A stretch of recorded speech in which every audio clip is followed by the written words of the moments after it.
તો આ તરફ અમરેલીની વાત કરીએ તો અમરેલીથી હાલ મહત્વપૂર્ણ સમાચાર સામે આવ્યા છે। અમરેલીથી અત્યારે આ વિગતો સામે આવી જ્યાં આવેદનપત્ર પાઠવવામાં આવ્યો છે। ઇકોઝોનના વિરોધમાં આવેદનપત્ર પાઠવીને રજૂઆત કરવામાં આવી।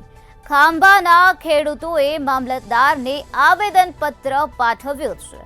ગીર જંગલને અડીને આવેલા ગામડાઓને અસર થશે તો ખેડૂતો અને સરપંચો દ્વારા આવેદનપત્ર આપવામાં આવ્યો છે। લેખિતમાં રજૂઆત કરવામાં આવી હોવાની વિગતો સામે આવી। ખેડૂતો દ્વારા ઇકો સેન્સિટિવ ઝોન રદ કરવા માટે માંગણી કરવામાં આવી છે।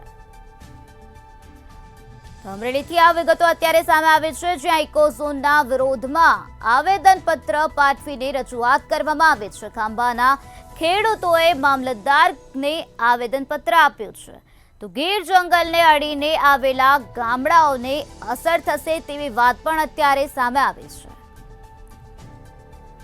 આજે ખેડૂતો અને સરપંચો મામલતદાર કચેરી ખાતે પહોંચી ગયા હતા અને મામલતદારને આવેદનપત્ર આપીને રજૂઆત કરવામાં આવી છે।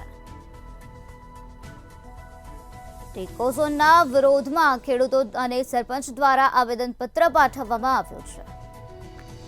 ખાંભા તાલુકાના ખેડૂત અગ્રણીઓ આજે ભેગા થઈ અને ભારત સરકારના જંગલ વિસ્તારમાં તાલુકાના ગામડાઓને જનતા અને ખેડૂતોને માટે ઇકો સેન્સિટિવ કાયદો રદ કરવા આજે મામલતદાર સાહેબને અમે આવેદનપત્ર આપીએ છીએ કે સરકારમાં અમને જે પડતી મુશ્કેલી ઇકોઝોન આવવાથી જો ખેડૂતોને કૂવા ગાળવા હોય, પોતાના ખેતરમાં ખેતી કરવી હોય તો જુદા જુદા અવાજો અને ધ્વનિ ઉપર જો નિયંત્રણ લાદવામાં આવે તો અમારે ખેતી કઈ રીતે કરવી, પછી અમારા વિસ્તારની અંદર જંગલ, ભૂંડ, રોજ ને આવો બધો જે ત્રાસ છે એના વાહોપા માટે અમારે વાડીએ અમારા રક્ષણ માટે, ખેડૂતોના રક્ષણ માટે જે મકાન બાંધકામ કરવાનું હોય તો એની એનઓસી અમારે ફોરેસ્ટ વિભાગ પાસે જે લેવા જવી પડે એવી રીતના કાળા કાયદાઓ જે ઠોકી બેહાડવામાં આવ્યા છે એનો અમે વિરોધ કરીએ છીએ। કારણ કે અમે અમારી આ ગીર ભૂમિની જે જનતા છે એ સિંહ પ્રેમી જનતા છે।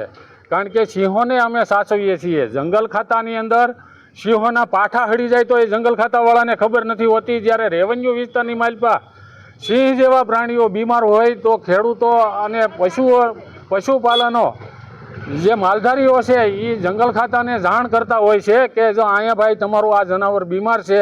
બાકી ફોરેસ્ટ વિભાગના અધિકારીઓને ખબર નથી હોતી અને ક્યારેય પણ આજ દિન સુધી બતાવો તમે કે ફોરેસ્ટ વિભાગની માલપા કેટલા જનાવરો બીમાર છે।